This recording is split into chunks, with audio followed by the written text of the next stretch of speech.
아멘. 우리 옆에 분과 한번 인사합시다. 하나님은 당신을 사랑하십니다. 다른 옆에 분하고 당신은 존귀한 분이십니다. 이렇게 하세요. 잊지 마십시오. 제가 지금 드리는 말씀을 여러분이 동조하고 또 좀 웃어줘야 여러분의 수준이 좀 높아집니다. 이상하게 제가 그 유머를 얘기하면은 웃지를 않아요. 그 희한한 거예요. 오늘은 제가 영적 문제 치유되도록 웃어주시기 바랍니다. 그 숫자 세계가 숫자 낮은 것과 높은 수가 이렇게 관계가 엄격하다네요. 한 번은 숫자 7.5가 8한테 늘 굽실대고 형님 그러고 존칭을 썼어요.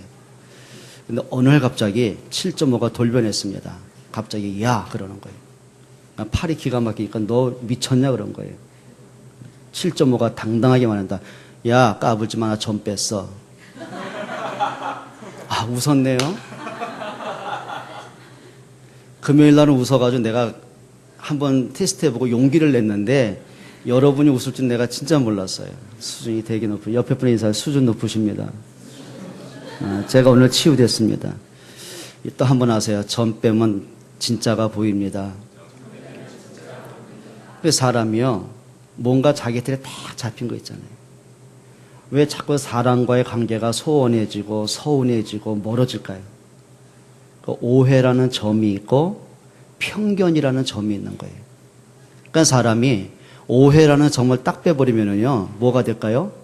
이해가 되는 거예요. 딱 저 사람에 대한 편견, 쟤는 어떨 거야? 그러니까 사람의 느낌이라는 것이 한 번 만나보고 들어보고 그래서 느끼는 거는요 거의 틀릴 수 있잖아요. 근데 진짜 느낌이 뭐냐면 시간이 오래 가면서부터 참 이분은 이런 분이구나. 중심에 이렇게 담겨 있구나. 참 귀하구나. 그러니까 사람이요 편견을 깨뜨리면은요 그 사람의 소중함이 보여지는 거예요. 여러분 교회에서 자꾸 왜 시험 드는지 아십니까? 자꾸 불신이라는 점이 딱 박혀 있는 거예요. 그러니까 사람이 불신앙이라는 점을 빼고 서운함이라는 점을 딱 빼고 나면은요, 이게 진짜 복음의 능력이 체험되거든요. 그 예를 한번 들어보죠. 요한복음 11장에 보면은 나사로가 죽음 직전에 이릅니다. 그러니까 누이 동생이 안타깝잖아요. 그러니까 마르다와 마리아가 사람들을 예수님께 보냅니다. 그리고 빨리 오셔서 우리 오빠를 좀 낫게 해달라고. 그런데 예수님이 가실 생각을 안 해요. 그리고 나사로가 죽게 된 거예요. 그러니까 마르다와 마리아가 얼마나 서운하겠습니까? 남도 아니고 가깝게 지냈던 분이 예수님 누가 아프더라도 좀 문병을 와서라도 해야 될 텐데 오시질 않은 거예요. 그러니까 마음속에 막 원망과 불신앙과 이 서운함이 꽉 차 있는 거예요. 그리고 나사로가 죽은 지 나흘째 되었을 때 예수님이 그 집을 찾아오십니다. 그러니까 마르다가 대뜸 하는 말입니다. 예수님이 나흘 전에 여기 계셨더라면 우리 오빠 안 죽었을 텐데요. 그 말은 뭐죠? 서운함을 얘기하는 거예요. 예수님에 대한 원망을 얘기하는 거예요. 그때 예수님 말씀이죠. 네 오라비가 어디 있느냐? 그러면 그 말씀을 따라서 움직여 가야 되잖아요. 그러니까 마르다가 항변합니다. 오빠가 죽은 지 나흘 되었습니다. 이미 썩어서 냄새가 납니다. 그러니까 예수님 말씀이죠. 돌문을 치우라는 거예요. 그럼 예수님 말씀이 돌문을 치우라 그 말씀에는 야 내가 저 돌문 막혀가지고 능력을 행하지 못하겠다. 제발 저 돌문 좀 치워라. 그거 아니잖아요. 돌문을 치우라. 그러니까 마르다가 또 항변하는 겁니다. 살려줄 마음이 있으면 일찍 오시죠. 왜 이제 오셔가지고 썩어서 냄새나는 오빠의 시신을 또 냄새를 맡게 한단 말입니까? 그건 안 됩니다. 그 말이에요. 그러니까 예수님 말씀이죠. 내 말이 네가 믿으면 하나님의 영광을 보리라 하지 아니하더냐. 그러니까 마르다가 또 항변합니다. 주여 내가 믿습니다. 예수님이 재림하실 때는 우리 오빠도 살아날 걸 믿습니다. 그러니까 마르다는 예수님 믿었어요. 그리스도라는 것도 믿었고 예수님의 능력도 믿었고 예수님이 부활한다는 믿음도 있었어요. 근데 중요한 게 있었어요. 내가 갖고 있는 이 문제에 대해 때문에 예수님을 자꾸 오해하기 시작하는 거예요. 그러니까 예수님 말씀이죠. 내 말이 네가 믿으면 하나님의 영광을 보리라 하지 않느냐. 그때서야 마르다가 자기의 불신앙을 내려놓고요. 빼버리고요. 돌문을 치우게 됩니다. 여러분 아시잖아요. 우리나라는 그 사람이 시신을 매장을 하게 되지만 중동에서는 굴을 파고 거기다가 사람을 시신을 안장하고 돌문을 막잖아요. 근데 그 돌문이 작은 돌문이 아니란 말이에요. 그러니까 장정 서너 명이 옮기기도 힘들 만큼의 큰 돌문이잖아요. 자, 마르다와 마리아가 사람들에게 부탁해서 돌문을 치웁니다. 그때 예수님 말씀이 선포하죠. 나사로야 나오너라. 예, 창조주가 명령을 하셨어요. 생명의 왕이 죽은 자에게 명령을 하셨어요. 자, 생명의 왕이 선포를 하시니 죽은 자에게 생명이 들어갑니다. 그리고 죽었던 나사로가 새 생명을 얻고 걸어 나오게 되는 거예요. 여러분, 나사로가 다시 살아났다? 마르다와 마리아의 마음속에 막 슬픔이 변해서 기쁨이 됐다? 그걸 얘기하는 게 아닙니다. 아니, 나사로 살아나는들 또 죽을 사람이잖아요. 마르다가 그래 오빠가 살아나서 그 기쁨, 또 살다 보면 기쁨도 사라지고 또다시 불신앙하고 원망할 수 있잖아요. 그게 문제가 아니란 말이에요. 지금 문제는 마르다의 마음속에는 고민이 해결되고 염려가 해결되고 슬픔이 변하고 그것이 문제가 아니고 근본 문제 있잖아요. 지금 마르다와 마리아 마음속에 자기 현실적인 문제에 딱 갇혀가지고는 그리스도를 바라보지 못하는, 그리스도를 인정하지 못하는, 그 말씀을 따라가지 못하는 자기만의 불신앙이 있단 말이에요. 그럼 예수님의 의도는 저 보이는 돌문이 문제가 아니고 마르다 마음속에 있는 불신앙의 돌문이 있잖아요. 자기 생각에 갇힌 돌문이 있잖아요. 이건 안 된다라는 자기 고집의 돌문이 있잖아요. 그러니까 자기 생각에 빠지고 보니까 문제에 붙잡혀서 불신앙하고 낙심하고 보니까 예수님 말씀이 귀에 들리지가 않는 거예요. 그게 진짜 돌문이란 말이에요. 그럼 예수님이 돌문을 치우라 그 말 속에는 네 속에 있는 불신앙의 돌문을 치우라는 거예요. 네 기준의 돌문을 치우라는 거예요. 네 생각이 안 된다라는 돌문 치우라는 거예요. 그래 예수님이 나올 때 일찍 안 오신 것 때문에 시험 들고 서운한 그 어리석음을 치우라는 거예요. 비로소 마르다 마음속에 돌문이 치워지고 보니까 내 눈앞에 있는 문제의 돌문이 보여지는 거예요. 그걸 치울 수 있는 용기와 믿음의 힘이 생겨지는 거예요. 자, 그러고 보니까 그리스도가 선포되는 말씀 앞에 죽은 자가 살아나는 기적을 체험하게 됐고 마르다에겐 평생 잊지 못할 참된 평강과 행복을 찾을 수가 있는 거예요. 여러분 빼면 됩니다. 옆에 분에게 물어보세요. 빨리 빼세요. 이렇게 막 점 빼면 대박이 터집니다. 어떤 점을 뺄 겁니까 여러분들은? 여러분이 빼야 될 점이 뭐냐는 거예요. 그래 예수는 그리스도 맞는데 내 문제 이것 때문에, 그래 그리스도는 맞는데 우리 가정의 문제 때문에, 그래 그리스도는 맞는데 복음은 맞는데 내 자식 문제 때문에, 뭔가 내 스스로 나를 가둬놓는 문제 있단 말이에요. 하나 더 예를 들어볼까요? 이스라엘 백성들이 애굽에 430년간 노예가 되잖아요. 그때 모세를 통해서 유월절 양의 피를 바릅니다. 유월절 양의 피, 언약을 회복했을 때 바로가 무릎을 꿇었고 피 언약 회복했을 때 430년 만에 저주가 끝이 나고 출애굽의 기적이 나온 거란 말이에요. 그러면 믿으면 되잖아요. 진짜 하나님 인정하면 되잖아요. 아니 광야길을 가면서 문제 있을 수 있죠. 홍해라는 문제 있을 수 있고 마라의 쓴물에 문제 있을 수 있고, 그래야 배고프면 문제 있을 수 있고, 육신적인 다양한 문제들이 터질 수 있잖아요. 때로는 내 힘으로는 감당할 수 없는 심각한 문제가 올 수 있잖아요. 그럼 한 가지로 돌아가면 됩니다. 그래 하나님이 우리를 애굽에서 건져내셨을 때는 홍해 때문에 죽음의 문제 아니지 않느냐. 그럼 우리가 이 홍해 앞에서 그래 하나님을 어떻게 인정할 거냐. 이게 말씀 붙잡고 진짜 기도하면 되잖아요. 근데 그게 안 되는 거예요. 뺐던 점을 다시 꽂아버린 거예요. 그리고 하는 말이죠. 우리를 애굽에 죽으면 묻힐 땅이 없냐? 죽으면 묻힐 묘지가 없냐? 왜 홍해까지 인도해서 죽게 만드느냐? 불신앙의 문들이 계속 터지는 거예요. 근데요, 그 불신앙의 모습들이 40년 길을 살아가면서 단 한 번도 안 바뀌는 거예요. 빼면 되는데, 불신앙 빼버리면 진짜가 보이는데, 내 생각 바꾸면 진짜 하나님의 역사가 보이는데, 그거 이상합니다. 옆에 분에게 한 번 더 하세요. 점 빼세요. 또 피부과 가서 또 이상한 점 빼지 말고요. 요 마음속에 각인된 점이 있잖아요. 이건 안 돼. 저 사람은 안 돼. 나는 안 돼. 이것 때문에 저것 때문에. 나만의 그 막 기준들이 틀린 것들이 있거든요. 이 각인 것들을 빼야 돼. 그래야 진짜가 보여집니다. 오늘 저와 여러분들이 세 가지 절대 미션 한번 찾아보세요. 미션은 뭐죠? 내가 붙잡고 행동할 것을 얘기하는 거예요. 미션이 뭐예요? 내가 그것을 지키고 그것을 행동으로 옮길 것을 얘기하는 거예요. 그럼 우리가 영적인 미션이 있단 말이에요. 첫째입니다. 우리는 그동안에 수도 없이 복음을 들어왔습니다. 예수가 그리스도라는 언약을 붙잡고 왔습니다. 그래요. 자, 그리스도는 모든 것이라는 답을 찾고 왔습니다. 그런데 이상하죠?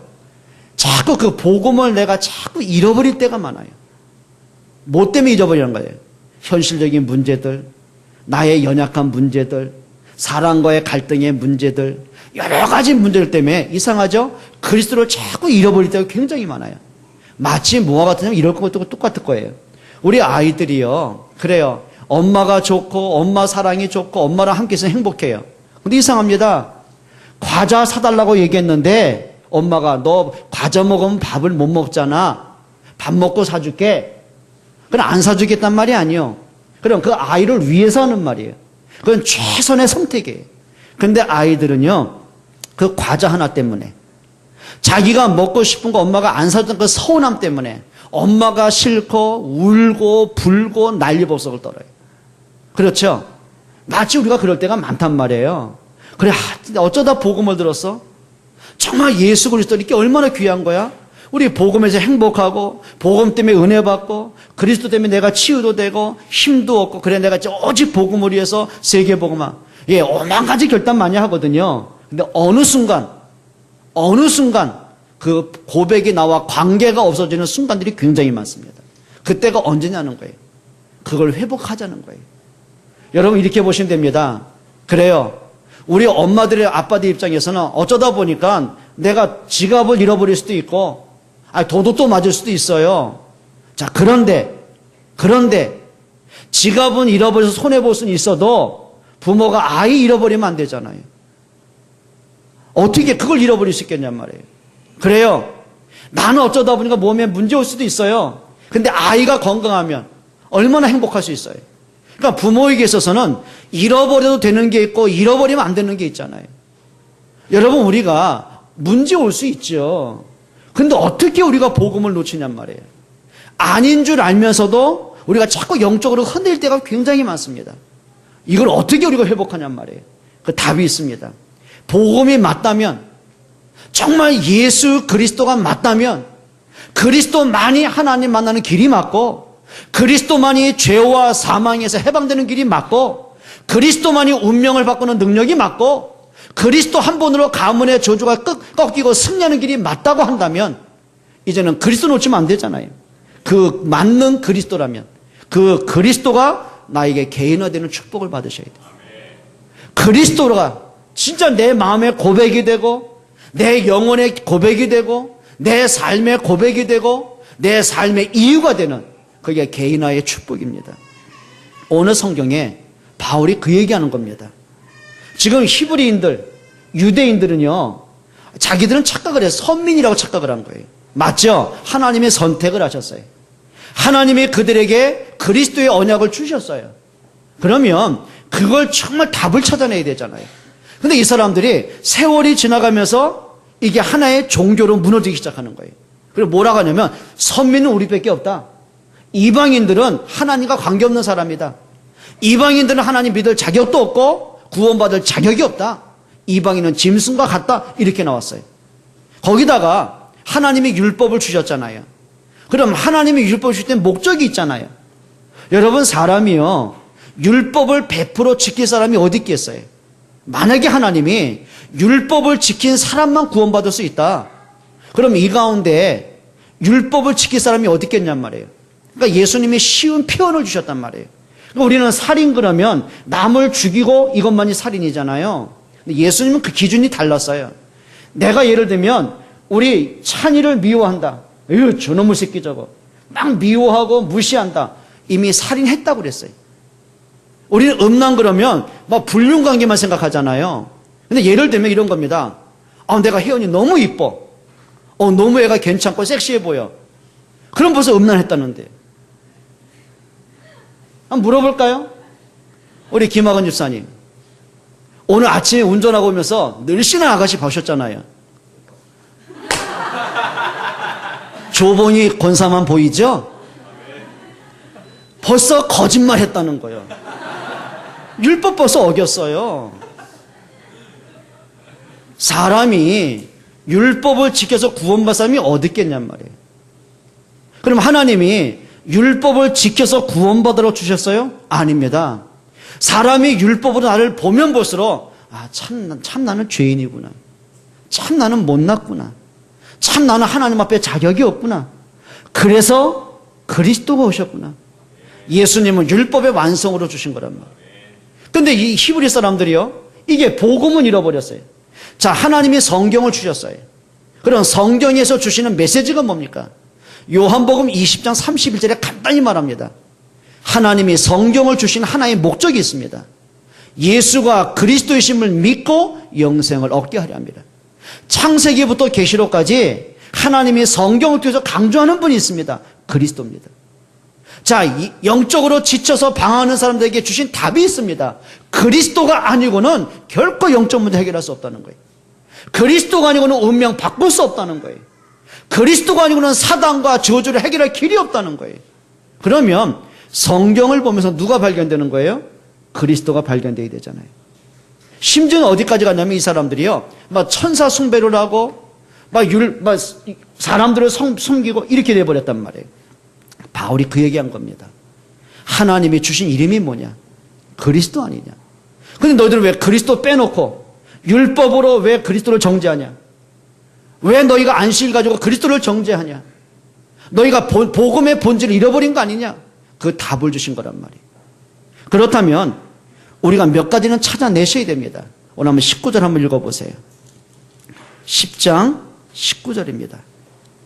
그러므로 형제들아, 우리가 누구의 피를 힘입어?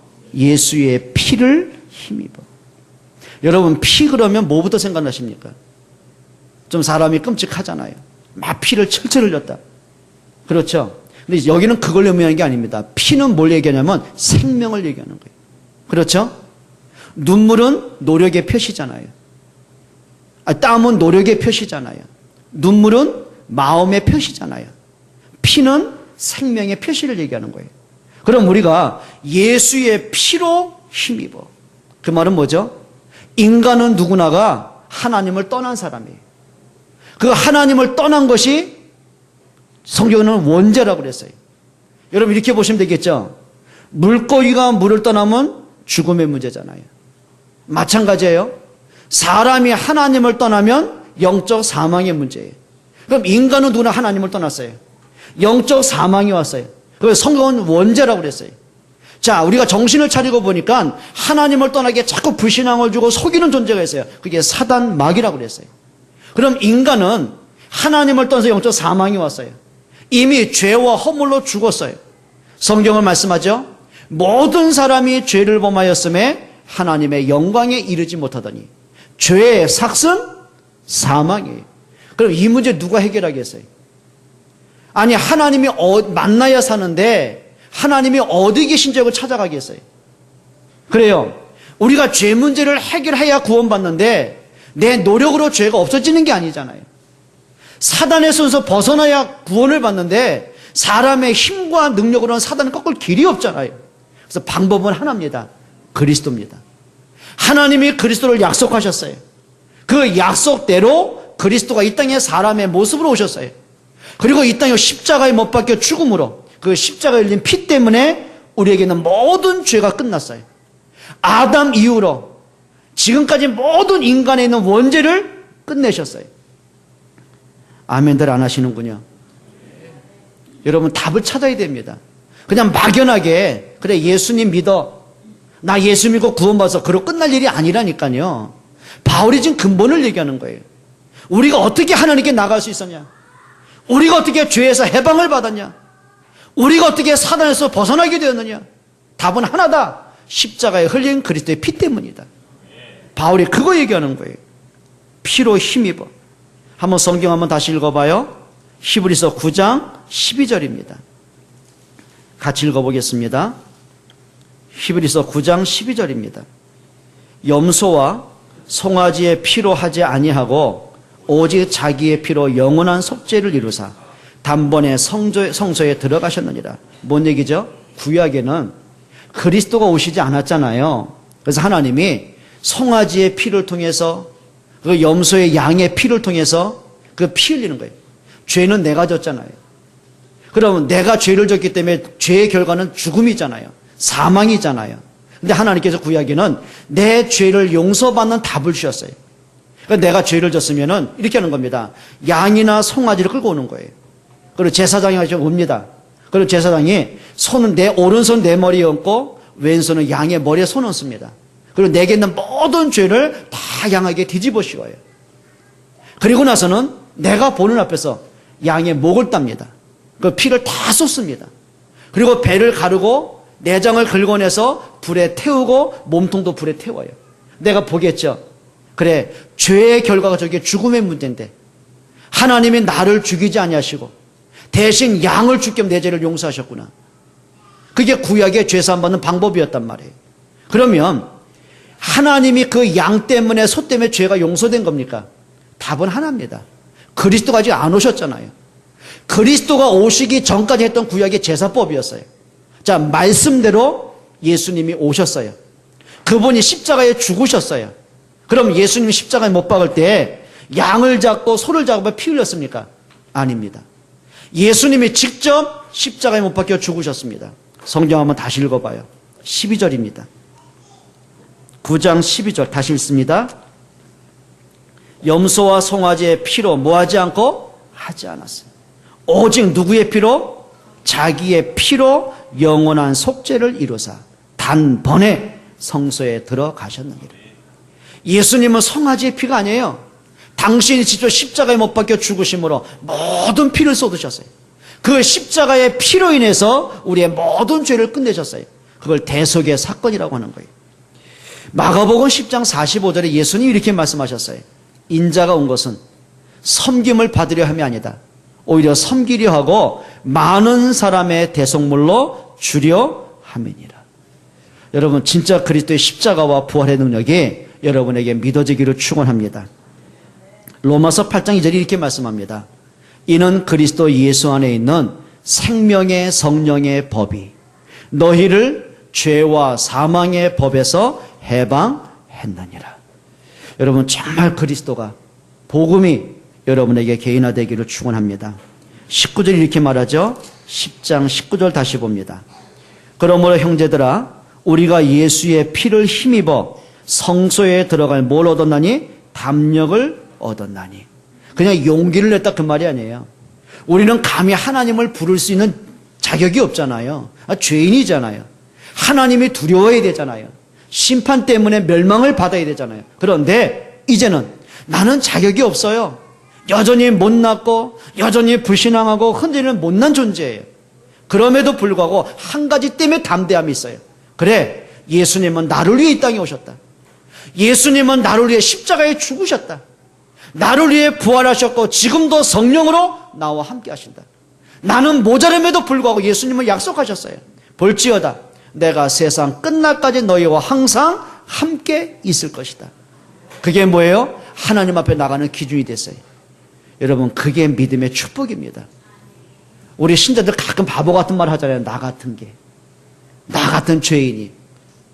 틀린 말 하지 마세요. 예를 들면 이렇게 보면 됩니다. 저 현신이가 얼마나 고집부리고 문제 일으킵니까? 지난번에 보니까요. 성현이가 울고 앉아 있더라고. 저 3층 식당에서. 참, 엎드려가지고 울고 있어요. 너무 슬픈 얼굴로. 그러니까 왜 울었더니 하는 말입니다. 현신이가 배신자 그리고 등을 쳤대요. 그러니까 뭘 배신한지 모르겠어. 뒷단에 배신자라고 느꼈나. 그러니까 자기하고 놀아야 돼. 누구하고 대신 놀았나 봐. 배신자를 쳤대요. 현신아, 배신자 아니야? 그럼 저 녀석이요. 뭘 알고 그 말을 했겠냔 말이에요. 그러니까 자기 기준은 그거거든요. 왜 나하고 안 놀아? 그 말이에요. 그럼 다른 친구하고 놀면 얼마나 좋아요. 같이 놀자 그러면 되는데. 문권사 얘가 그런 수준이에요. 그러면 문권사님이 쟤를 등짜고 훌치면서 너는 내 아들 자격될 수 없다고. 네가 무슨 아들이냐고. 내쫓고 왜 애들 패냐고 내쫓고 그러지 않잖아요. 솔직히 부모도 그렇다면 내 자식이 맞고 들어오는 것보다 패고 들어오는 게 더 낫다면. 그렇다면 솔직하게 나도 그러더라니까요. 누구한테 맞고 들어온 것보다 때리고도 사과하는 게 낫지 맞는 거 울고는 거 못 보겠다니까. 그래요. 자식이기 때문에. 그러면 우리 아이가 못난 짓 했다고 막 엄마 아들 자격이 없으니까 나갈게요. 집 나갈게. 그러면 잘 깨닫다 그런 사람이 있어요? 애들은 얼마나 뻔뻔한지 아십니까? 얼마나 당당한지 아십니까? 여러분 정말입니다. 복음으로 담대하시기를 축원합니다. 내가 연약할수록요 하나님 앞에 서시면 됩니다. 내가 못났다고 느낄수록요 하나님 앞에 서면 됩니다. 내가 왜 이렇게 연약하고 불신앙하지? 그럴수록 하나님 앞에 서면 됩니다. 그래요. 다 간단해요. 답은. 그래. 나는 그러기 때문에 못났기 때문에 복음 없이는 안 된다. 나는 그리스도 없이는 안 된다. 좀 당당하고 뻔뻔하시기를 축원합니다. 그러시면 됩니다. 그게 담대함을 얻은 거예요. 20절 이렇게 말씀합니다. 그 길은 우리를 위하여 휘장 가운데로 열어놓으신 새로운 살 길이요 휘장은 곧 그의 육체니라. 구약에는요 성막이 있어요. 근데 그 성소에 보면은 성도들이 들어가는 데가 있고 대제사장만 딱 1년에 한 번 들어가는 날이 있어요. 그게 대속죄일입니다. 그 대속죄일 때 들어간 데가 지성소라고 그래요. 그 지성소 안에는 휘장이 가로막히고 그 안에는 언약궤가 있었단 말이에요. 들어갈 수가 없어요. 아무 때나 들어가면 사람이 죽게 되는 거예요. 구약에는 하나님께 나가는 길이 막혀 있었어요. 자, 그런데 마태복음 26장 27장의 사복음서에 보게 되면 예수님이 십자가에 못 박혀 죽으실 때요 그 지성소의 휘장이 찢어졌어요. 그럼 이렇게 보시면 성경에 보면 위에서 아래로 찢어졌어요. 그럼 높은 휘장이 있는데 사람이 찢으면 밑에도 찢게 되잖아요.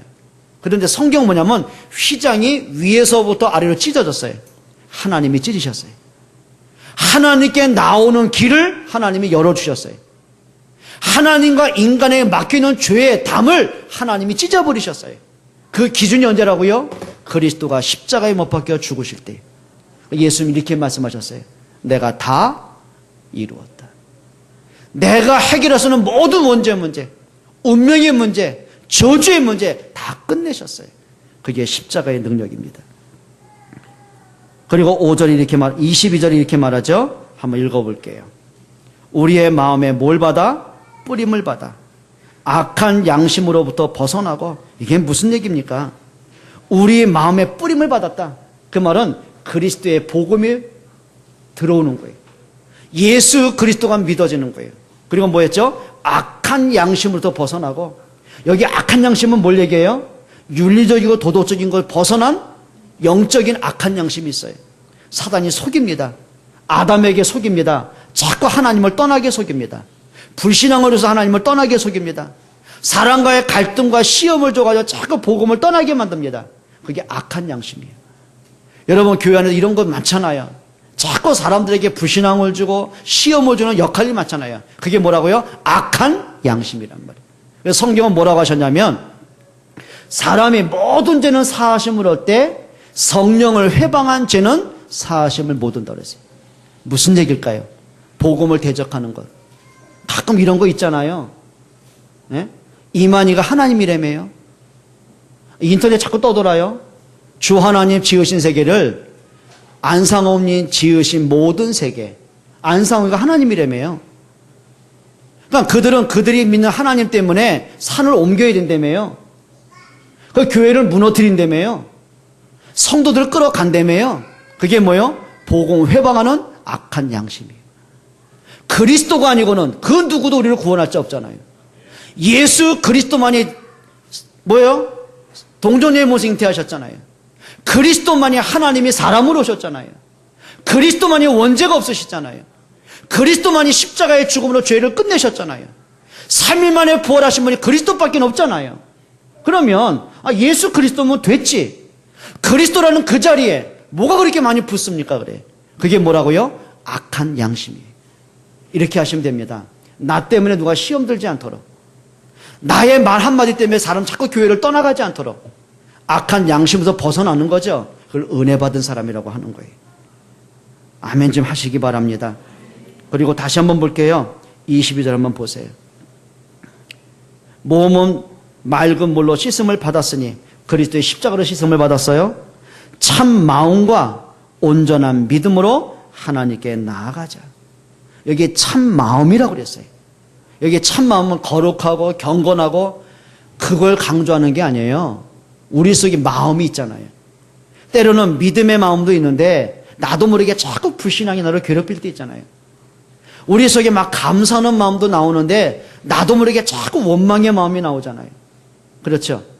참 누군가를 존중하고 사랑하는 마음도 나오는데 누군가를 자꾸 무시하고 뭔가 미워하는 마음도 자꾸 나오잖아요. 우리 속엔 두 가지 마음이 있단 말이에요. 여기서 말하는 참 마음이 뭐죠? 내가 어떤 상황이든지 어떤 경우든지 하나님 앞에서 답을 찾는 거예요. 그렇죠? 이렇게 보면 됩니다. 연약하면 연약한 모습대로 오는 거예요. 우리가 은혜를 받으면 은혜 받은 모습으로 나가면 되는 거예요. 내가 불신앙할 때 있잖아요. 그럼 불신하는 그 모습 그대로 하나님께 서는 거예요. 인정하면 되는 거예요. 하나님, 내가 불신앙할 순간이 아닌데 자꾸 불신앙이 잡힙니다. 나 이렇게 못났습니다. 하나님, 성령께서 내 마음과 생각을 다스려 주옵소서. 뭐예요? 내 있는 마음 그대로 뭐 하는 거죠? 하나님께 나아가는 거예요. 우리 그럴 때 있잖아요. 내가 이런 양심 갖고 어떻게 내가 예배하러 가겠어? 내가 어떻게 이런 기분 갖고 예배하러 가겠어? 그게 틀린 거예요. 그게 악한 양심이에요. 사단이 너 그래갖고 무슨 예배할 자격이 있어? 너 그래갖고 무슨 장로 자격이 있어? 너 그래갖고 무슨 네가 뭐 한다고? 예, 그건 사단의 소리요. 근데 성령의 소리는 달라요. 그래서 너는 그리스도가 필요해. 그래서 너는 복음이 필요해. 그리스도가 너 때문에 오셨어요. 예수님이 이렇게 말씀하신 거예요. 의사가 누구한테 필요해요? 병든 자에게 필요하잖아요. 그리스도가 왜 오셨어야 돼요? 죄인 때문에 오셨잖아요. 아, 이게 복음이구나. 이게 은혜구나. 그래서 내가 이렇게 복받은 사람이구나. 그게 뭐예요? 참 마음으로 하나님께 나아가는 거예요. 하나님께 나아가시기 바랍니다. 23절 이렇게 말합니다. 또 약속하신 이는 미쁘시다. 여기 약속하신 그 하나님을 얘기하죠. 하나님은 미쁘시다. 믿을만하고 아름답고 사랑이 많고 그걸 얘기하는 거예요. 미쁘시니 우리가 믿는 도리에 소망을 움직이지 말고 뭐하고? 굳게 잡고. 여러분 언약 잡기를 축원합니다. 마치 요셉이 노예로 팔려간 그 속에서 감옥에 가 있는 그 속에서 총리라는 그 자리에서 변함없이 잡은 게 있습니다. 예수는 그리스도였어요. 하나님의 말씀 붙잡기를 축원합니다. 두 번째입니다. 두 번째 절대 미션이 있습니다. 여러분이 이 복음 가진 사람이 맞잖아요. 하나님의 은혜로 구원받은 사람이 맞잖아요. 두 번째 미션이 있습니다. 그게 24절입니다. 같이 읽어봅니다. 서로 돌아보아 사랑과 선행을 격려하며 뭐라 그랬어요? 서로 돌아보라. 옆에 분 한번 보세요. 보셔야 돼요. 자, 옆에 보면 연약한 사람도 있고 흔들리는 사람도 있고 믿음의 사람도 있잖아요. 서로 돌아보라 그 말은 뭐냐면 내가 가진 복음으로 보라는 거예요. 내가 희정이를 봤어요. 처음에 희정이가 교회 왔을 때는요. 제가 넋을 잃었구나. 아, 지금은 애가 잘생겨. 이렇게 잘생긴 줄 몰랐어. 지난주에요. 우리 청년들 이렇게 청년대학부 우리 수련회 갔잖아요. 청년들의 공통점이었어요. 영적 문제가 많아가지고 말을 못한 줄 알았대요. 말을 제일 많이 해. 와, 얼마나 말하는지 혼자 말을 다 해. 처음에 왔을 때는요, 넋이 나갔어요, 이렇게. 뭔가 이렇게 딱 잡혀가지고. 예배 앉아있는데 예배하는 게 아니라 내가 보자니 말은 못하잖아요. 처음이니까. 뭔가 이렇게 예배는 앉았는데 몸만 앉아있지 생각은 이미 나가서 이렇게. 혼이 떠나가 버렸어요, 이렇게. 근데 요즘은 혼이 영혼이 돌아와서 이렇게. 생각이 잡혔어. 인정해요? 말이 달라, 이렇게. 돌아보는 거예요. 그럼 돌아보면서 야, 너 미쳤냐? 정신아. 돌아보는 거 아니잖아요. 그건 찌르는 거죠. 그렇죠? 돌아봤어요. 아, 저한테 제가 상처가 치유되는 게 시간이 필요하겠구나. 일단은 얘기하면 들어줬어요. 그러니까 내가 눈치를 보니까 가끔 자기 친구를 빗대가지고 얘기를 하더라고. 그랬지? 근데 보니까 친구가 이런 문제 저런 문제인데 보니까 그러니까 친구 문제가 아니라 지 문제예요. 아, 얘가 좀 이렇게 생각이 있으니까 좀 빗대서 얘기하는구나. 그래, 그냥 모른 척하고 들어. 그때, 그거 네 얘기지 마 이랬으면 그거 찌르는 거잖아. 내가 그 친구한테 너 가서 이렇게 전해줘. 그 친구한테 이 말은 꼭 전해줘야 돼. 내가 그랬지? 그 친구가 너한테 한 얘기야? 돌아보는 거야. 있는 그대로 들어주고, 있는 그대로 받아주고, 있는 그대로 기다려주고, 그리고 얘가 어떤 말을 하더라도, 불신하기만 하더라도 인정해주고, 그러면서 조용하게 복음으로 답을 주는 거예요. 저 멀리 앉았던 이 사람이 이 성가대에 앉아있더라고요. 뭐예요? 돌아보는 거예요. 복음으로 돌아보는 거예요. 그래, 이 사람에게 진짜 복음이 필요한 거예요. 여러분, 같은 직장 동료들, 친구들, 여러분 가족들에게 복음으로 돌아보세요. 근데 우리는 그렇게 복음으로 안 돌아보잖아요. 뭘로 봐요? 욕심으로 돌아보잖아요. 그죠? 더 옛 사람보다 내가 더 성공해야 되고, 더 많이, 그러니까 가족끼리 원수가 되고, 교회 안에 시험거리 많잖아요. 돌아보셔야 돼요. 따라합시다. 복음으로 돌아보자. 솔직하게요. 그러면 나는 완전합니까? 나 같은 죄인이 어떻게 그리스도로 생명 얻었습니까? 내가 하나님의 자녀가 되고 복음 속에 있다는 자체가 은혜 아닙니까? 그럼 나는요, 감사할 것밖에 없어요. 그럼 나는 누구를 판단할 능력이 나한테는 없어요. 내가 누구를 정죄할 이유가 없어요. 여러분, 서로 돌아보시기를 축원합니다. 옆에 분에게 하세요. 사랑합니다. 존경합니다. 까분 거 용서해 주세요. 돌아보세요. 24절에 서로 돌아보네. 뭘로요? 사랑으로요. 다시 한번 보겠습니다. 24절. 서로 돌아보아 사랑과 선행을 모하며 격려하며 사랑하고요. 그리고 뭐하라 그랬죠? 선행을 격려하며. 여러분, 교회 안에는요, 좀 칭찬하는 말들이 많았으면 좋겠어요. 오늘 이제 점심 드시잖아요. 구역식, 그 식사당 얼마나 무더운데 주방에 더 에어컨 틀어도 소용이 없더라고요. 가스불, 그 얼마나 무덥습니까? 제가 보니까 미안해서 주방에 저 가스를, 에어컨을 몇 대 달아야 되나. 그러니까 얘기해봐도 본인들이 괜찮다고 하니까 담대함으로 내가 안 달아주잖아요. 얼마나, 진짜입니다. 땀 흘리죠. 막 어떤 때 보면요, 애처로울 때가 있어요. 그럼 강아지 하는 거야. 오늘 너무 고맙다고. 오늘 식사 한번 누구예요? 예? 예? 아, 강공원사님. 한번 얘기해보세요. 옆에 사람. 우리 김지사님 한번 얘기해봐. 뭐라고 할건지. 여러분, 우리가요, 고마움을 자꾸 표현해주세요. 서로 칭찬을 많이 해주세요. 근데 우리는 그게 참 약하잖아요. 따라합시다. 서로 격려하며. 이렇게 합시다. 씹지 맙시다. 뒷담화 까지 맙시다. 뒤에서 막 까고 막 씹고 뭐 지가 뭐 잘나서 우리 그러지 말고요. 따라합시다. 격려하고. 우리 혜원이가 지휘하면서 성가대 이렇게 은혜로울 줄 몰랐어요. 내가 성가대 찬양할 때 내가 너무 은혜를 받아요. 힘나죠? 그때 좀 겸손하면 내가 더 칭찬을 하려고 그랬는데. 내가 그러면 오늘 같은 경우, 야, 너 지휘 똑바로 해. 솔로 저거 처음에 좀 틀렸잖아, 음장. 그걸 외치도 못해. 기분 나쁘죠? 아까 묵도할 때 보니까 혼자 튀어나왔어? 어? 내가 다 듣는다고 내가. 그럼 내가 그것만 찝으면 어떻게 되겠어?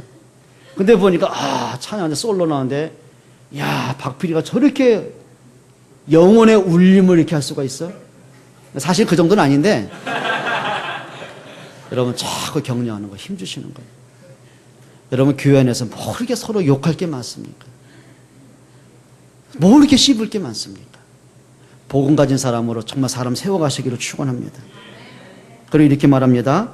25절 너무 중요한 말입니다. 25절 한번 읽어보세요. 시작. 모이기를 패하는 어떤 사람들의 습관과 같이 하지 말고 오직 권하여 그날이 가까움을 보수로 더욱 그리하자. 여기요 중요한 단어가 나왔어요. 습관. 그러니까 헬라어 원문에 보면 에도스란 말이에요. 그러니까 이 말은 뭐냐면 몸에 밴 익숙한 행동을 얘기하는 거예요. 습관. 몸에 배어가지고 너무 익숙한 거, 편한 거, 자연스러움을 얘기하는 거예요. 습관. 근데 보니까 그 앞에 어떤 습관이라고 했어요? 좋은 습관이 아니요. 모이기를 패하는 어떤 사람들의 습관과 같이 하지 마라.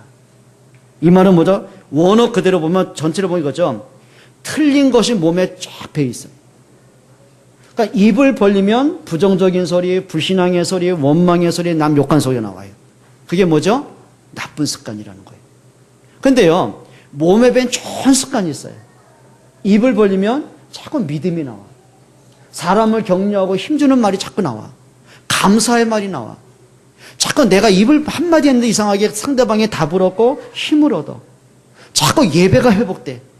영적인 상태가 자꾸 치유가 돼. 그게 뭐죠? 좋은 습관이에요. 그러니까 우리가 복음을 가진 사람다운 몸에 배어있는 좋은 습관이 되시기를 축원합니다. 그게 믿음의 사람입니다. 그러니까 사람이요, 습관. 그 성경에 보면 모이기를 패하는 사람.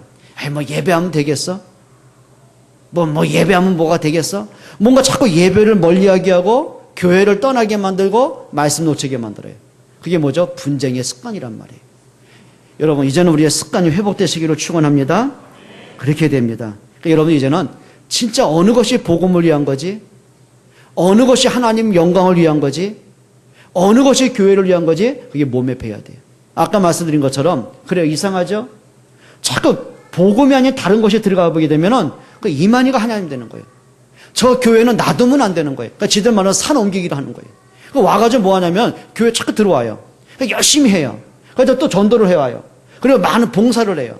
그러다 보니까 인정을 받잖아요. 그러면 이제 사람을 자꾸 꼬드기 시작하는 거예요. 교회가 이러면 안 된다는 도, 목사님이 저렇게 설교하면 안 된다는 도, 누구를 보라는 도, 자꾸 부정적인 걸 만드는 거예요. 그게 뭐죠? 몸에 밴 악한 습관이에요. 여러분, 이제는 복음 가진 사람다운 좋은 습관 갖기를 축원합니다. 절대 미션 잡으셔야 돼요. 그러니까 이제는 내가 말하는 거 한마디 한마디를 여러분 스스로 점검을 해보셔야 돼요. 그리고 열매를 보면 알잖아요. 나와 함께 했던 사람들, 나와 교회에서 만났던 사람들이 나를 만나면 자꾸 이 사람이 복음으로 하나 되고 기도로 하나 되고 예배가 회복되고 강단 말씀 붙잡고 서로 협력하고 이렇게 되면 되는데, 그게 아니고 자꾸 분쟁이 되고 떠나가는 경우 굉장히 많거든요.